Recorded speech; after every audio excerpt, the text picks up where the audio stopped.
देखा हो पहले के भूपी में और अब में?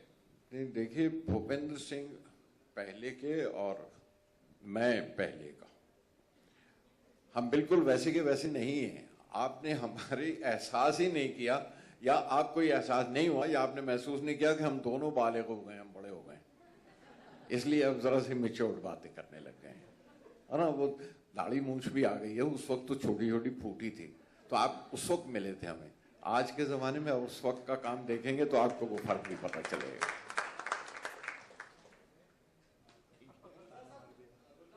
जी,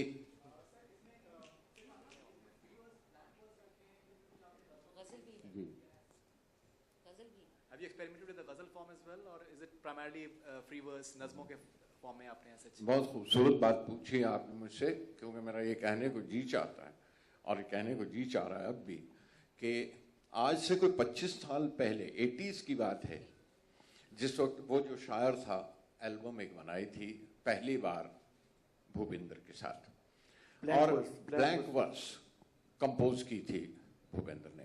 तब भी ये महसूस हुआ था कि ब्लैंक वर्स कोई कंपोज नहीं करता, इसीलिए बड़ी आसानी से हम गज़ल की फॉर्म पे आ जाते हैं, क्योंकि मुकफ़ा शायरी है और उसके राइम्स मिलते हैं, आराम से वो सम मिल जाता है कि इस लफ्ज़ के बाद हमदम के बाद फिर हमसम आ जाता है, और कदम आ जाता है, और दम आ जाता है। लेकिन ब्लैंक वर्स को कंपोज करने के लिए एक तो बड़ी लंबी समझ की ज़रूरत है। ये जैसे क्लासिकल में आप मुझसे बेहतर जानते हैं, जैसे ख्याल में एक बंदिश का विस्तार करते हैं आप, और उसके कई कई रूप लेते हैं, तो इसको रोज़मर्रा की आम गायकी और हल्की सेमी क्लासिकल में लेकर आना, ये बड़ा मुश्किल काम था। और कोई 25-30 साल पहले भूपेंद्र ने वो जो शायर था उसमें किया था ये काम, और तब महसूस हुआ कि ये कदम कोई 25-30 साल आगे का है, 20-25 साल बाद शायद कोई यहाँ तक आएगा। और अब देख रहे हैं हम, अब जबकि कुछ गानों की शक्ल ज़रूर ब्लैंक वर्स की तरह हो गई है, जैसे रहमान के साथ कुछ गानों की शक्ल जो है वो ब्लैंक वर्स की तरह, या आज़ाद नज़्म की तरह कहें तो वो हो गई है, या विशाल के साथ कुछ नज़्मों का, इसलिए मुझे बड़ा अच्छा लगता, मज़ा आता उनके साथ काम करते हुए। लेकिन यहाँ पर आकर जब हम उस बात को फिर एक नॉन फिल्म में शक्ल देना चाहते थे, तो एक बार फिर ये हौसला भूपी ने किया, कहेंगे नहीं, सिर्फ वही नहीं, हम नज़में भी करेंगे कंपोज और गज़ल भी करेंगे, ताकि उनका फ़र्क साथ साथ महसूस हो। इसलिए इसमें कुछ नज़में भी हैं और कुछ गज़लें भी हैं, ताकि आपको ये पता चले कि नज़्म कहने में एक ख्याल को लेकर किस तरह से चलते हैं, और गज़ल कहने में वो कदम ब कदम किस तरह से चलते हैं। आपको दोनों फॉर्म्स मिलेंगी इसमें। गुलजार साहब, इसमें सारी आपकी नई चीज़ें हैं कि कुछ पुरानी चीज़ें भी आपने इसमें शामिल करी? नहीं, सारी की सारी नई हैं। एक दो चीज़ें हैं जिनको नई बंदिश दी है भूपिन ने, जैसे यही सुरमई रात जब पहले रिकॉर्ड किया था इसको, तो आज कुछ जब मैं उनसे कह रहा था कि हम मेच्योर्ड हो गए हैं, अब बड़े हो गए हैं, तो उसकी शक्ल बदली है, उसके हिसाब से कहीं कहीं एक दो मिसरे भी बदले हैं और एक दो अल्फाज भी बदले हैं, तो इसलिए वो थोड़ा सा फ़र्क वो ज़रूर महसूस होगा, ताकि उससे एक अंदाज़ा भी होता है हाउ म्यूज़िक कॉम्पोजिशन और शायरी लिखना और पोइट्री या नज़्म वो किस तरह से बदली है इस दौर में आकर।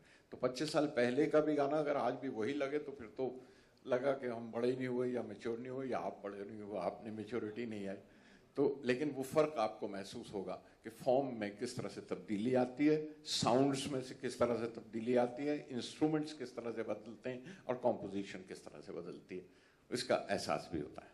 भूपेंद्र जी, आपने जैसे आपने कहा कि मेरी आवाज़ ही पहचान है, बट बहुत से लोग शायद इसके बारे में जानते भी ना हो, लेकिन you are a fantastic guitar player as well. आपने बहुत से मशहूर गानों में, जैसे दम मारो दम का जिक्र किया मिताली जी ने, और आरडी जी के साथ में आपने गानों में गिटार भी आपने प्ले किया है। उस एस्पेक्ट के बारे में कुछ अपने आप अगर बताएं, और क्या आपने इस एल्बम में आपने गिटार प्ले किया है?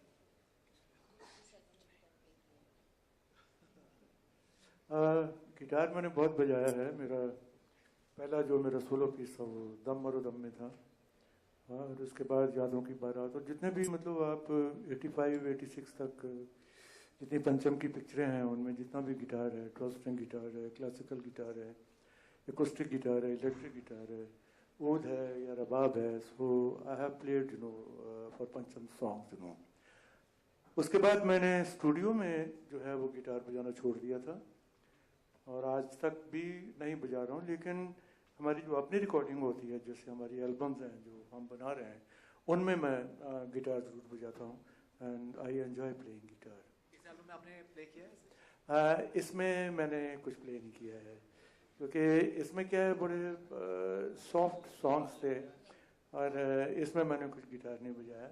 लेकिन अभी जो नेक्स्ट एल्बम करेंगे उसमें I am planning to do it with all the 5-6 guitars and nothing else, and rhythm and tabla, that's all, because I'm getting a lot of help from my son, he is a jazz guitar player, so he's going to help me a lot in my next album. Mr. Aman मैं Singh. अगर इजाजत हो, आपकी इजाजत हो तो मैं क्या निहाल सिंह को यहाँ पे बुला सकता हूँ यहाँ पे 1 मिनट के लिए, ताकि इस बस उस बच्चे को आशीर्वाद दीजिए। इस जनरेशन में the next guitarist whom he has trained like himself, so that you meet Nihal Singh, his son. निहाल, मेरी पिछली एल्बम जो थी अक्सर उसमें इन्होंने मैं तो ये निहाल कहूँगी सिंह, मैं तो ये कहूँगी ये सीख रहा है, आप लोग इसको दुआ दीजिए क्योंकि छोटा है और म्यूजिक एक ऐसा सब्जेक्ट है कि इससे समुंदर है, उसको सीखना बहुत है। Give him blessings. Thank you, beta. Thank you for coming. जी। So we are going to be together in the next album, so we are going to. हाँ, इससे पिछली एल्बम में भी निहाल बजा चुके हैं।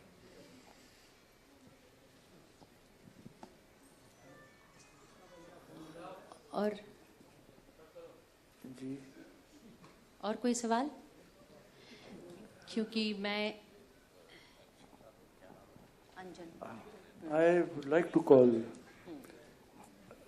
Mr. Anjan Biswas on the stage, please. Please Anjan da, जिन्होंने इस पूरे एल्बम को सजाया है। मैं एक बात कहूँगा, आप जो स्टेज पे आएंगे तो फिर ही कहूँगा, वैसे कहीं आवाज़ गुम नहीं हो जाए। Mr. Anjan Biswas, please, you have a big hand. He has arranged all the songs and I enjoyed working with him. It was fun to work with him. It was wonderful. And I'm sure this man is going to take out even human voice from the keyboard one day, I'm very grateful to you. I want to thank you very much for doing this job for me, thank you so much. Thank you. Thank you, Bobby. It's been a real pleasure.